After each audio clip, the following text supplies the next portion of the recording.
안녕하세요. 하나님과 날마다 동행하는 하루하루 보내고 계신가요? 오늘 저희가 읽을 성경 말씀은 열왕기상 4장에서 6장까지의 말씀입니다. 그리고 저와 함께 좀 구체적으로 살펴볼 말씀은 열왕기상 6장에 있는 12절, 13절 말씀을 한번 보도록 하겠습니다. 제가 먼저 읽어보겠습니다.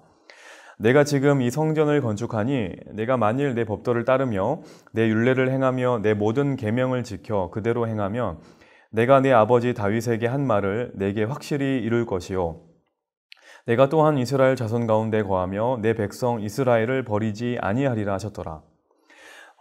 4장에서는 이제 솔로몬이 나라를 어떻게 다스리는지에 대한 내용이 나와 있습니다. 하나님께서 주신 탁월한 지혜로 이스라엘을 어떻게 조직해 나가고 어떻게 행정적으로 이끌어 가는지를 이제 설명해 나가고 있고요. 그리고 이어서 5장에서는 그 히람과의 교역에 대한 내용이 나와 있습니다. 솔로몬은 그 아버지 다윗 때부터 이제 성전을 굉장히 건축하고 싶어 해요. 건축을 할 때 필요한 게 인력과 물자인데 솔로몬은 두로왕 히람과의 교역을 통해서 성전 건축에 필요한 물자와 인력을 이제 공급받습니다. 백향목과 이제 목수들을 이제 공급을 받아요. 그리고 나서 6장에서 이제 성전 건축을 본격적으로 진행해 나가게 됩니다.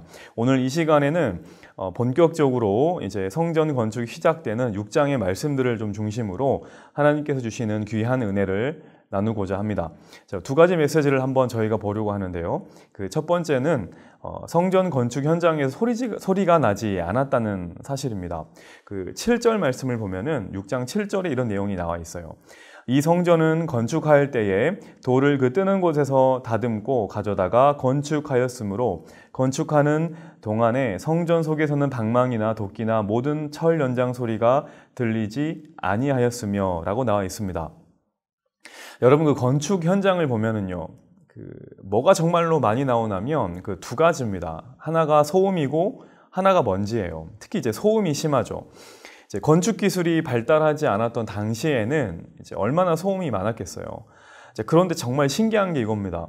그 7절 말씀을 보면은 그 성전을 건축하는 그 건설 현장에서 소리가 나지 않았대요.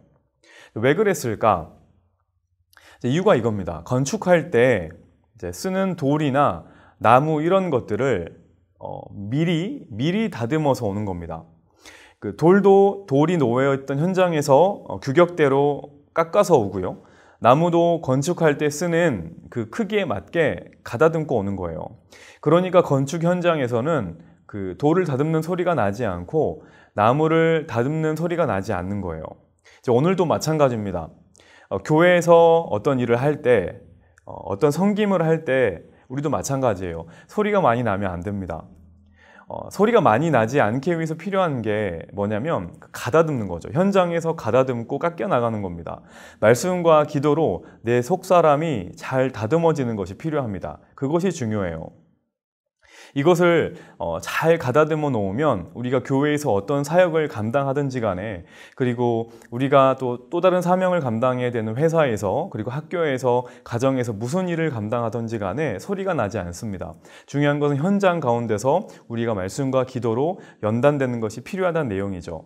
저는 사랑하는 우리 모든 성도님들이 오늘 본문에 나와 있는 것처럼 소리가 나지는 않지만 정말로 하나님의 거룩한 성전을 세워나가는 주님의 귀한 도구들로 쓰임받기를 간절히 축원합니다. 다음으로 살펴볼 것이 무엇이냐면 이제 공사의 순서입니다. 우리가 어떤 집을 지을 때, 그리고 건축물을 지을 때 맨 처음에 그 건물 외부 공사를 하죠. 그리고 나서 이제 외부 공사가 끝나고 나면 이제 실내 공사에 들어갑니다. 기둥과 벽을 세운 다음에 그 다음에 내부 인테리어를 이제 하게 됩니다. 솔로몬 성전도 마찬가지예요. 그 외부 공사를 다 마치고 나서 이제 실내 공사에 들어가는데요. 자, 중요한 게 뭐냐면 외부 공사를 마무리하고 실내 공사를 들어가는 그 중간 타이밍 때 하나님이 솔로몬에게 나타나세요. 그리고 나서 오늘 아까 저희가 읽은 12절, 13절 말씀을 하시는데요. 제가 다시 한번 읽어보겠습니다.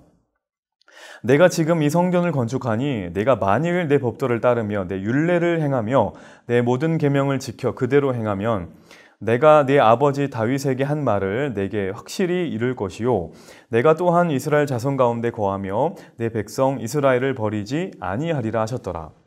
이제 외부 공사를 끝내요. 다 끝냅니다. 이제 거의 건물이 완성됐어요. 그리고 나서 이제 실내 디자인을 하면 돼요. 그런데 그 귀한 타이밍에 하나님이 나타나세요. 나타나셔가지고 이렇게 말씀을 하시는 거예요. 뭐라고 말씀하시냐면, 네가 지금 건물을 다 짓고 이제 실내 장식을 들어가는데 네가 다시 한번 기억해 주었으면 좋겠다. 내가 너와 함께하고 너에게 복을 준 것은 이 성전 때문이 아니야. 자, 그러면 뭐라는 얘기인가요?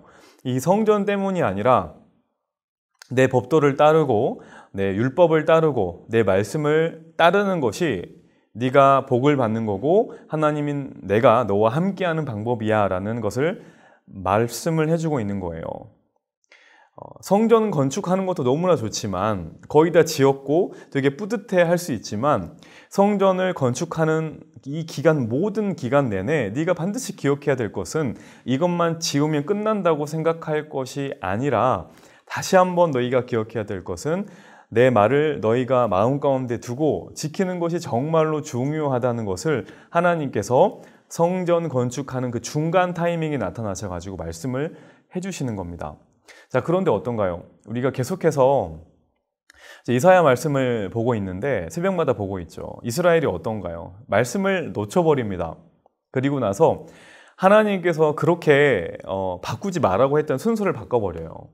성전을 너무나 귀하게 여기고 그 말씀을 버려버립니다. 그래서 이 성전이 자기들을 지켜줄 거라고 생각한 나머지 말씀을 놓쳐버리는 실수를 범하게 됩니다. 그래서 결국은 뭐가 무너지냐면 지금 너무나 예쁘게 완공되어 가는 이 솔로몬 성전이 무너지는 비극을 맞이하게 됩니다.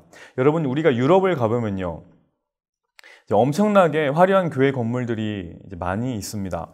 이제 뭐 가보지는 않았겠지만 혹시 가보지는 못하셨어도 영상이나 사진들을 통해서 그 유럽에 있는 교회 건물들, 또 성당 건물들이 정말로 화려하고 멋지다는 것을 우리가 알 수 있습니다. 자, 그런데 어떤가요? 지금은 대부분 건물이 비어 있어요. 관광용으로밖에 쓰이지 않습니다. 이곳에서 예배를 드리지 않아요. 아무리 화려하게 지었지만 말씀이 없어져 버리니까 관광용으로 전락하게 된 거예요. 자, 그리고 심지어 클럽하우스나 술집으로도 사용된다는 그 뉴스 기사들도 많이 봤고, 최근에는 그 터키에 있는 소피아 대성당 같은 경우는 아예 이슬람 예배를 드려버리게 되었다라는 말도 이제 듣게 되었습니다. 자, 왜 그렇게 되었을까요? 하나님께서 분명히 오늘 우리에게 말씀하셨습니다. 성전이 중요한 게 아니라 네가 어떠한 교회를 다니느냐가 중요한 게 아니라 네가 다니는 교회가 얼마나 크고 훌륭한가가 중요한 게 아니라 너의 삶 가운데 분명한 말씀이 있느냐, 네가 마음에 새기고 늘 묵상하며 읊조리는 말씀이 있느냐를 하나님께서 분명히 보신다고 우리에게 알려주시는 겁니다. 말씀을 가까이 하지 않고 말씀에 순종하지 않으면 네가 아무리 좋은 교회를 다니든 너의 모습이 아무리 화려하던 간에 그것은 아무런 의미가 없다는 거예요. 사랑하는 여러분, 오늘 우리 아침 우리가 기억해야 될 것이 바로 이것입니다. 교회의 본질은 화려한 프로그램에 있는 것이 아니에요. 교회의 본질은 화려한 건물에 있는 것이 아닙니다. 교회의 본질은 말씀에 있습니다. 말씀을 가까이 하고 그 말씀에 순종하는 것에 모든 교회의 본질이 있는 거고 모든 성도들이 가장 명심해야 될 것이라는 겁니다. 그래서 진정한 교회인 우리 자신도 마찬가지예요. 오늘 하루를 살 때 아무리 세상적인 화려함을 가지고 있다고 할지라도, 내 직분이 아무리 귀하다고 할지라도 그것보다 가장 먼저 우선시 되어야 할 것은 하나님의 말씀이에요. 하나님의 말씀이 없이는 하나님의 임재와 하나님의 복이 우리 가운데 주어지지 않습니다. 오늘 우리의 삶 가운데 말씀이 굳건히 자리 잡고 있는지를 반드시 돌이켜보기를 원하고요. 그래서 내 자신이 주님께서 정말로 기뻐하시는 거룩한 성전으로 쓰임받을 수 있는, 그래서 날마다 주님과의 기쁜 동행을 이어가실 수 있는 사랑하는 성도님들이 되기를 예수님 이름으로 축원합니다. 제가 한번 기도하겠습니다. 하나님 아버지, 감사합니다. 하나님께서 솔로몬을 통해서 교회 건물을, 또 성전 건물을 짓게 하시니 감사합니다. 이 말씀들을 통하여 우리가 깨닫게 된 것이 있는데, 교회 건물은 정말로 소리 없이 건축되었음을 우리가 알게 됩니다. 말씀과 기도로 날마다 연단되어져 갈 때 교회의 모든 사역들과 가정의 모든 일들, 그리고 회사와 학교에서 모든 사명들을 감당할 때 정말로 불평불만으로 일관하는 것이 아니라 소리 없이 주의 일을 완성해 나가는 거룩한 주의 일꾼들 될 수 있도록 주님께서 인도하여 주시옵소서.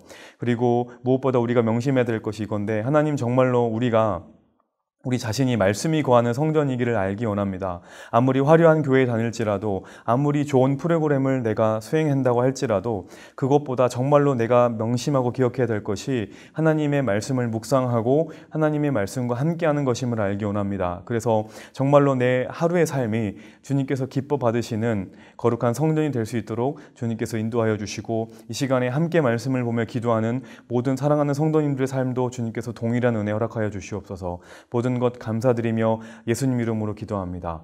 아멘.